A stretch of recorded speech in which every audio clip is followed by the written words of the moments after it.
할렐루야. 제가 쭉 칼럼에도 썼습니다만 지난주 내내 배우 윤여정 씨가 화제였죠.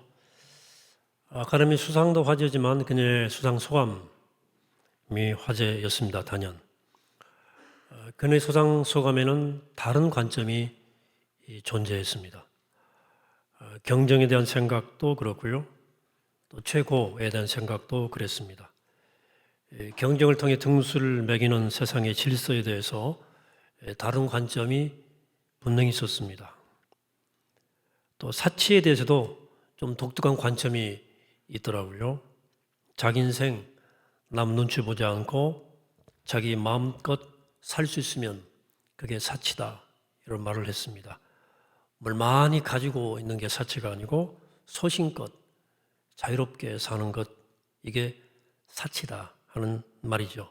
다른 관점입니다. 인생이 내게 준 선물이라는 책이 있습니다. 책의 원제는 Chasing Daylight입니다. Daylight, 밝은 날 혹은 살아있는 날 추격하기라고 하는 뜻입니다. 살아있음의 의미와 또 죽음의 의미를 깊이 생각하는 그런 책으로 미국의 최고의 회계법인 중에 하나인 소위 KPMG의 CEO였던 유진 오켈리가 쓴 책입니다. 그런데 이 책의 마무리는 그의 아내가 했습니다. 오켈리가 이 책을 쓰다가 도중에 죽었기 때문입니다.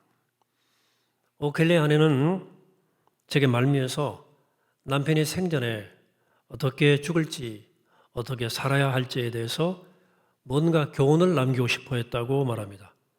오켈리는 20대 초반에 이 회계법인에 입사해서 탁월한 능력을 발휘해서 30년 만에 2002년도에 그 회사의 최고 경영자의 자리에 오릅니다. 회장이 된 다음에 너무나 바쁘게 분주하게 달렸어요. 18개월 정도의 일정은 다 잡혀 있습니다, 보통. 그리고 1년에 24만 킬로 이상을 출장을 다녀야 했습니다. 그렇게 바쁘게 살던 그가 2005년 5월 말기 뇌암 판정을 받습니다. 최고의 경영인이 된 지 불과 3년 만에 53살의 나이에 말기 뇌암 판정받습니다. 시한부 3개월. 오직 성공을 관점으로 모든 것을 보았기 때문에 정말 열심히 달렸고 모두가 부러워할 자리에 올랐습니다. 근데 3개월 판정을 받은 거예요. 천청병력 같은 선고죠. 그 관점을 바꿔야만 했습니다. 그렇게 자랑스럽게 여기던 성공한 자리를 내려놓아야 됐고 미래를 위해서 계획했던 모든 계획도 포기했습니다. 30년 가까이 자신을 세워주었던 습관과 비즈니스 모든 것들도 다 내려놓았습니다. 그런 새로운 관점, 즉 남은 시간을 어떻게 가치 있게 쓸 것인가 하는 새로운 관점으로 모든 것을 바라보기 시작했습니다. 시선의 방향을 바꾸자 보이지 않던 것들이 보이기 시작했습니다. 사소해 보이지만 중요한 것들과 삶의 소중한 순간들이 보이기 시작했습니다. 곁에 있는 아내, 아이들, 또 사랑하는 사람들의 소중함을 깨닫게 됩니다. 절절히. 어느 날은 가족과 함께 야외로 나가 식사를 하는데 비가 내렸어요. 식사를 중단해야 됐지만 그 방해하는 그것까지도 계절이 준 아름다운 선물임을 깨닫습니다. 주어진 하루하루를 소중히 여기고 그렇게 살아갔고 오늘이 마지막일 수 있다 생각하면서 사랑하는 사람들과 함께 최선을 다해서 사랑하려고 노력을 했습니다. 그렇게 그는 허락된 90여일간의 시간을 보내고 다른 관점으로 세상을 바라보다가 눈을 감았습니다. 그 내용을 담은 책이에요. 여러분, 우리가 살아가면서 인생을 다른 바라보는 관점이 얼마나 중요한지 모릅니다. 더더욱이 새로운 관점은 더더욱이 중요합니다. 어떻게 인생을 바라보느냐. 오늘 본문에서 예수님은 예루살렘을 향해서 나가시던 길목에서 만나는 사람들에게 이런 새로운 관점을 가지라고 요청하시는 말씀을 하시는 겁니다. 예수님은 십자가를 향해서 나아가시는 마지막 여정을 지금 가고 계십니다. 누가복음은 이 예수님의 여행 날의 대부 이야기를 조금 독특한 구조로 전합니다. 오늘 본문은 바로 그 여행 이야기 가운데 나오는 한복판의 얘기입니다. 주님의 이 여정은 이렇게 시작이 됐습니다. 누가복음 9장 51절입니다. 예수께서 승천하실 기약이 차감해 예루살렘을 향하여 올라가기로 굳게 결심하시고, 이 말은 예수님이 갈릴리로부터 시작된 이 복음이 이제 예루살렘에서 완성되어서 온 세상에 퍼져나가야 되었음을 아시고 여행을 떠났음을 말해주고 있는 겁니다. 이제 여기 십자가의 복음이 완성돼야 할 중심 공간인 예루살렘과 그 여행의 길목이 여러 인간 군상들이 각자의 관점을 가지고 예수님 곁에 서 있습니다. 예수님께서 여기서 그들에게 새로운 관점, 즉 하나님 나라의 관점을 제시하고 계십니다. 오늘 본문 이야기는 그래서 맥락이 있습니다. 맥락이 존재합니다. 누가복음 18장은 그 서두에 하나님을 경외하지 않고 과부를 무시하는 불의한 재판장 이야기가 나옵니다. 이어서 바리새인과 세리의 기도에 관한 이야기가 나오고, 그리고 오늘 본문의 이야기가 배치되어 있습니다. 여기 등장하는 불의한 재판장의 이야기는 하나님 나라의 의하고는 전혀 거리가 먼 관점을 가지고 살았던 고위공직자 이야기입니다. 그리고 바리새인과 세리 이야기는 종교 행위조차도 자기 자랑거리, 자기 의로 삼고 살아갔던 율법적 종교인의 이야기입니다. 그리고 오늘 본문의 이야기가 나옵니다. 오늘 본문은 지금까지 기존의 관점과 다른 관점을 가지고 살아야 할 삶을 말씀하시는 의도를 가지고 시작하는 이야기입니다. 그래서 오늘 본문의 바로 앞전 누가복음 14장 18장 14절은 이 두 이야기, 즉 불의한 재판장의 이야기와 바리새인과 세리 이야기를 결론적으로 결론을 이렇게 말씀합니다. 결론이에요. 14절은 앞의 이야기들에 무릇 자기를 높이는 자는 낮아지고 자기를 낮추는 자는 높아지리라 하시니라. 이게 두 앞의 이야기의 결론입니다. 그리고 15절입니다. 오늘 본문입니다. 오늘 본문에 등장하는 인물은 어떤 사람들이 있고요. 그들이 데리고 온 어린아이들이 있습니다. 그리고 제자들 그룹이 있고 예수님이 있어요. 그 인물들이 어떻게 움직이고 있는지를 유념하면서 말씀을 좀 묵상하기를 원합니다. 예수님 말씀이 끝나기가 무섭게 어떤 사람이 자기 아이들을 데리고 예수님께 나와 만져주시기를 원했어요. 그 당시 어린아이들을 데리고 와서 랍비의 축복 기도를 받는 것은 일반적인 종교적인 관행이었습니다. 그때 제자들이 등장해요. 그들은 그런 모습을 보고 꾸짖으면서 아이들을 내쫓았습니다. 예수님을 호위하며 가는 제자들은 갈수록 더 많은 사람들이 예수님을 따르고 있다는 사실을 보고 있었어요. 지금 예루살렘으로 가시는 예수님의 걸음은 예사롭지 않습니다. 제자들은 지금 예수님의 이 걸음에 어떤 중요한 정치적 의미를 부여하고 있었습니다. 제자들은 지금 예수님은 큰 일을 도모하시려고 예루살렘으로 가시는 것으로 여겼어요. 이 중요한 순간에 이 큰 일을 하러 가시는데 애들이나 만져줄 여유가 없다고 생각한 거죠. 예수님이 하실 큰 일을 생각하면 이런 일은 격이 안 맞는 일이에요. 그래서 큰 일을 위해서 주님을 보호해야만 했습니다. 그들 나름대로 열심과 충정인 거예요. 지금 예루살렘이 코앞인데 그건 지금 관심을 기울일 일도 아니고 그런 때도 아닌 거예요. 하나님 나라가 지금 일이 다 된 거거든요. 다음 장 19장에 보시면 당시 국가공무원이었던 세리 삭개오가 예수님을 영접하는 예가 나오죠. 이 이야기를 쭉 듣고 난 다음에 제자들이 보인 반응이 11절에 나옵니다. 그들이 이 말씀을 듣고 있을 때에 비유를 더하여 말씀하시니 이는 자기가 예루살렘에 가까이 오셨고 그들은 하나님의 나라가 당장에 나타날 줄로 생각합니다 그랬어요. 그들은 하나님의 나라가 그들이 원하던 그 나라가 당장 나타날 줄로 생각했어요. 이걸 보면 예수님의 제자들의 행동이 이해가 돼요. 이렇게 중차대한 과업을 앞에 두고 있는 예수님이 당시에 사람의 수에도 들지 않은 그 어린이 아이들에게까지 마음을 두실 여유가 없는, 또 그런 이유도 없는 VIP, 중요한 분이에요.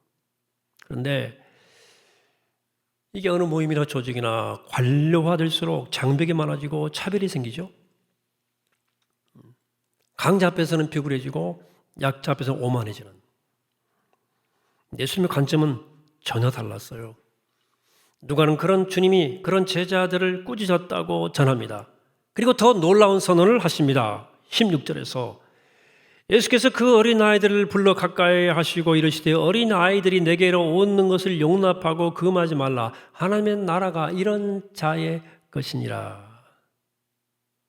누가는 여기서 예수님 앞에 나온 그들을 쫓아내는 제자들과 쫓겨가는 그들을 다시 맞아들이는 예수님의 모습을 대비해서 교차적으로 보여줍니다. 뿐만 아니라 그 아이들을 단순한 환대 대상을 넘어 하나님 나라의 주인공들로 소개하고 있어요. 주님은 어른들이 하찮게 생각하는 그들을 하나님 나라에 들어가기에 적합한 모델들로 제시합니다. 17절입니다. 누구든지 하나님의 나라를 어린아이와 같이 받아들이지 않는 자는 결단코 거기 들어가지 못하리라 하시니라. 당시 사회에서 어린아이는 소중했죠. 그때도 소중했지만 완벽한 인간으로 여기지는 않았어요. 그런 어린이들을 주님이 이렇게 파격적으로 평가하신 것은 하나님 나라의 정신 때문입니다. 하나님 나라는 세상적으로 작고 약한 사람들 모두까지를 환대하는 나라예요. 그러나 그렇다고 이것이 단순히 어린아이를 절대화시키는 것은 아닙니다. 하나님의 나라의 정신을 알려준 것이고 그 나라를 받아들이는 자세를 말씀하신, 그걸 강조하신 거예요. 17절 제가 메시지 성경으로 다시 봅니다. 하나님 나라를 아이들처럼 단순하게 받아들이지 않으면 절대로 그 나라에 들어갈 수 없다. 누가는 이 말씀에서 하나님의 나라에 대한 예수님의 교훈을 강조하고 있는 거예요. 이 말씀의 주된 핵심적 관심은 단순히 어른들이 어린이처럼 돼야 한다는 것을 강조하는 데 있지 않다 하는 것입니다. 여기에 아이들처럼이란 말씀은 자신들이 가진 것을 자랑하고 자기 과시와 자기 욕망에 사로잡혀 인생을 살아가는 소위 어른들을 경고하기 위한 일종의 비유, 메타포예요. 권력 좀 있다고 사람들 무시하는 재판장, 자기 욕망과 자랑의 마음을 빼앗긴 종교 권력자인 바리새인, 마음대로 책임을 매기고 그걸 착복하고 횡령하는 조세 권력자인 세리 등을 어른의 범주로 정하신 다음 그것과 반대되는 범주를 어린이로 제시한 겁니다. 말하자면 어린아이들처럼 돼야 한다는 말씀은 사람을 무시하고 하나님을 두려워할 줄 모르고 명예와 권력, 물질의 노예가 되어 살아가는 사람들이 그 삶의 자세와 관점을 내려놓아야 한다는 경고예요. 이건 어린아이가 천사 같던 존재라는 말씀이 아니에요. 여러분, 타락한 인간의 자녀인 어린이들에게도 죄성이 있습니다. 아담으로부터 시작된 원죄의 뿌리와 그들도 연결되어 있습니다. 어른보다 조금 낫죠. 그러나 그들 속에도 욕망이 덮이 존재하고 폭력과 야만성이 그래도 존재합니다. 천사가 아니죠. 1954년도에 윌리엄 골딩이 쓴 책이 하나 있습니다. 파리장학이라는 책인데요. 나중에 83년도에 노벨 문학상을 받은 책입니다. 다 아주 유명한 책이죠. 영어도 나왔고요. 그런 이 책에서 악의 번성과 실체를 폭로하죠. 골딩은 이 책에서 무인도에 표류하는 소년들 사이에서 벌어지는 권력투쟁과 암투, 문명과 야만이 어떻게 대립되는지, 인간의 내면에 얼마나 깊은 폭력이 존재하는지를 깊이 있게 다뤄요. 이런 내용이죠. 2차 대전 당시에 전쟁 중에 이 위험을 피해서 안전한 장소로 이동하던 아이들을 태운 비행기가 무인도에 추락을 합니다. 고립이 돼요. 12살부터 6살 사이에 한 25명 담임한 아이들이 섬에 고립된 거예요. 아이들은 그중에 나이가 많고 가장 리더십이 있는 래프라는 아이를 중심으로 결속되면서 생존을 위한 나름의 질서를 잡아갑니다. 선거를 통해 대장을 선출하죠. 래프가 돼서 질서 유지를 위해서 소라나프를 막 사용하고요. 오두막을 짓고 구조 봉화를 올리고 대소변을 하는 구역을 지정하는 등 문명인으로서 따라야 할 규칙들을 만들어갑니다. 그런데 대장에 선출되지 못한 경합자였던 잭이 사냥팀을 조직해서 사냥을 나서는데 처음에는 자신들이 선출한 랄프로의 지시를 따르는 아이들이 잭이 사냥한 멧돼지 고기에 맛이 들려가지고 점점 잭의 편이 되어갑니다. 그래서 그 과정에서 랄프 진영에 있던 두 아이가 죽임을 당해요. 랄프 역시 죽음의 위협에 서서 도망치게 되는데 그를 잡아 죽이기 위해서 제게 진영에 있던 아이들이 막 계속 추격을 합니다. 나중에 섬에 불을 확 질러요. 그래서 그 죽음에 직면한 그 불길을, 렐프는 그 불길을 보고 찾아온 그 해군 구축함에 의해서 구조를 받는 것으로 이야기가 끝이 납니다. 무인도에서 아이들 나름대로 세운 문명의 세계가 사회적 관습이 완전히 붕괴되고 내재되어 있던 권력력과 야만성이 춤을 추면서 그 평안한 섬이 아이들에 의해서 지옥으로 변합니다. 이런 얘기인데요. 여러분, 제일 나이가 많은 아이가 고작 13살이었던 우리 나이로 그 이 섬의 아이들이 어떻게 이렇게 야만적으로 변했을까요? 이게 이 책의 물음입니다. 이 책에서 골딩은 인간의 폭력성과 야만성이 얼마나 뿌리 깊이 내재되어 있는지, 생존의 위협을 느끼거나 권력을 인간이 가질 때 어떻게 그 폭력성과 야만성이 드러나는지, 어른들이 만들어가는 전쟁이라는 폭력에 노출되어 있던 아이들이 그 환경 때문에 어떻게 폭력적인 존재로 망가진지에 대해서 적나라하게 묘사한 명작입니다. 여러분, 그렇습니다. 예수님도 아이들을 절대화하지 않았어요. 인간에게 죄성이 존재하기 때문에 어린 아이들을 백지 상태의 순수의 표본으로 절대화하신 것이 아니고, 너희는 세상과는 다른 관점으로 살아야 한다, 이 말씀을 하신 겁니다.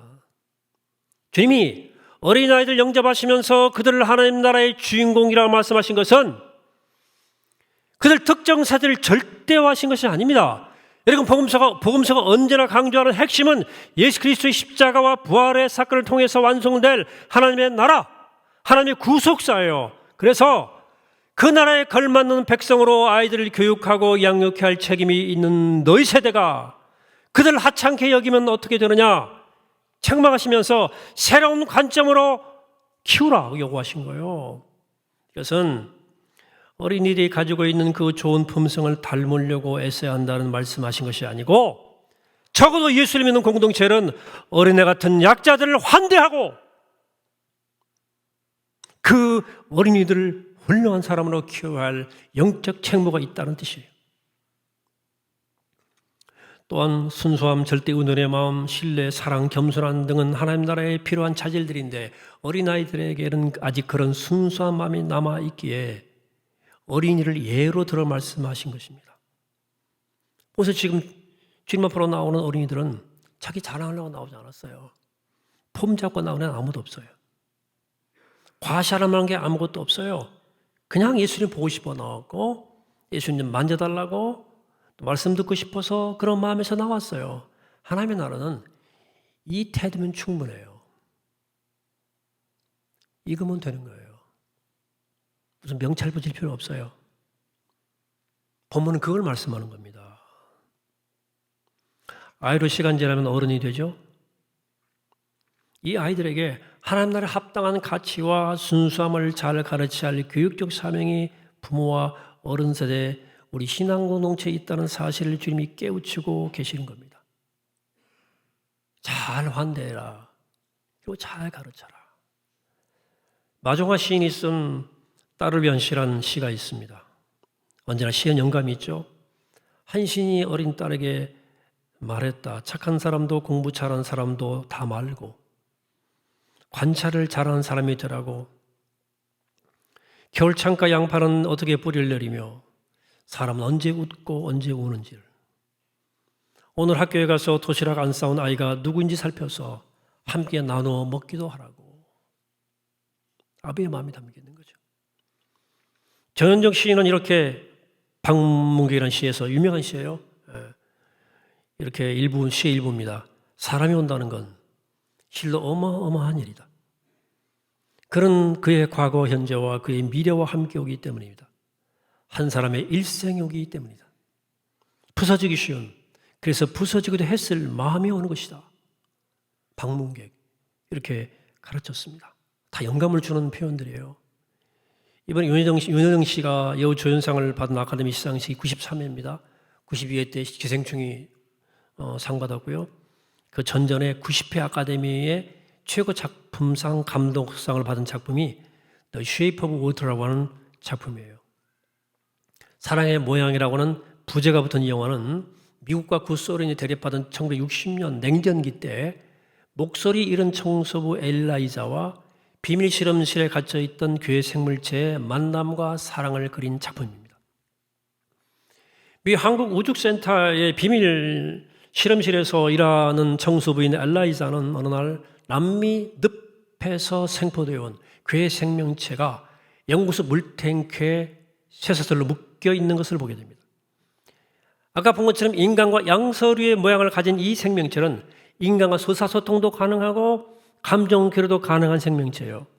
냉혹한 그 관리는 괴 생명체를 고문하고 전기봉으로 막 괴롭혀요. 호기심과 연민의 마음으로 다가간 엘라이자는 삶은 계란도 건네고 수화도 가르쳐주고 음악도 들려줍니다. 미국 당국은 이 양서류 인간을 해부해서 우주탐험 연구에 활용해서 소련을 앞서겠다는 생각이 있었고 또 그 생명체를 죽이라는 명령을 받은 소련 스파이는 연구원으로 가장해서 연구소에 잠입해 들어옵니다. 관리자는 자신과 생김새가 다르면 모든 것을 열등하게 여기는 냉혹한 인간이에요. 흑인은 피부색이 다르기 때문에, 여성은 생물학적으로 나하고 다르니까, 말을 못하는 엘라이자는 말을 못하니까 열등한 존재로 취급합니다. 인간은 하나님의 형상으로 창조되었다고 말은 하지만 그가 말하는 형상은 백인 남성의 기준이에요. 정상적인 백인 남성만이 하나님의 형상을 가졌고 나머지는 모두 열등한 존재일 뿐입니다. 그런데 영화에서 그 열등한 존재들이 힘을 합쳐서 괴롭힘을 당하는 그 가련한 피조물을 결국은 탈출시키죠. 엘라이자에게 그 생명체는 열등한 존재가 아니라 사랑받을 존재와 이웃이었던 거죠. 이 영화는 세상은 차별과 대립으로 세워가는 것이 아니라 사랑으로 세워간다는 사실을 말하고 싶어 합니다. 우리 모두는 사랑받을 대상이고 나보다 더 작은 사람을 사랑하도록 세움받았고 그때야만 세상은 바로 세워진다는 메시지를 강하게 전하고 있습니다.